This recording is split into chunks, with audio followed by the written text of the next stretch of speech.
नमस्कार सबाइके आमी मो welcome to my another mini blog.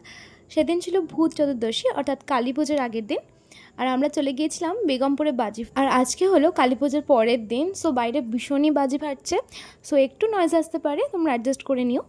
যাই হোক, बेगमपुरे बाजिर मार्केट बसे, ওখানে যেমন ছোট ছোট দোকানগুলো আছে তেমনই বড় দোকানও আছে।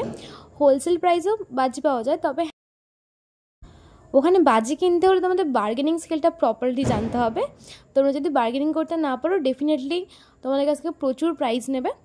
যাই হোক, আমরা বাজি টাজি কিনে নিয়ে বাড়ি ফেরার পথে এই যে কালী ঠাকুর দেখতে দেখতে বাড়ি ফিরছিলাম। সবাই কী সুন্দর নাচতে নাচতে কালী ঠাকুর নিয়ে যাচ্ছে। আর তবে জানো তো, আমার এই ব্যাপারটা ভীষণ ভালো লাগে, এই যে রাস্তা দিয়ে ঠাকুর নিয়ে যাচ্ছে আর আমি দেখতে দেখতে বাড়ি ফিরছিলাম। আমার ভীষণ পছন্দের এই ব্যাপারটা। যাই হোক, আমরা বাড়ির দিকে চলে আসছিলাম আর বাড়ি আসার পথে আমরা চন্দননগরে ফিরছিলাম।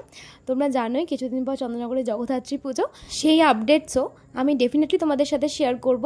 চন্দননগরে সেজে উঠবে। আর এই যে ভিডিওটা তোমরা যে মন্দিরটা দেখতে পাচ্ছ, ওটা হলো চন্দননগরের ফটকগোড়া মন্দির। এখানে মা জগদ্ধাত্রী পুজো হয়, ভীষণই অপূর্ব মায়ের মুখটা করে, দেখলে যেন মনটা ভরে ওঠে। তারপর আমরা চন্দননগর স্পাইসিতে গিয়েছিলাম একটুখানি, দেন একটু খাওয়া দাওয়া করে বাড়ি। টাটা।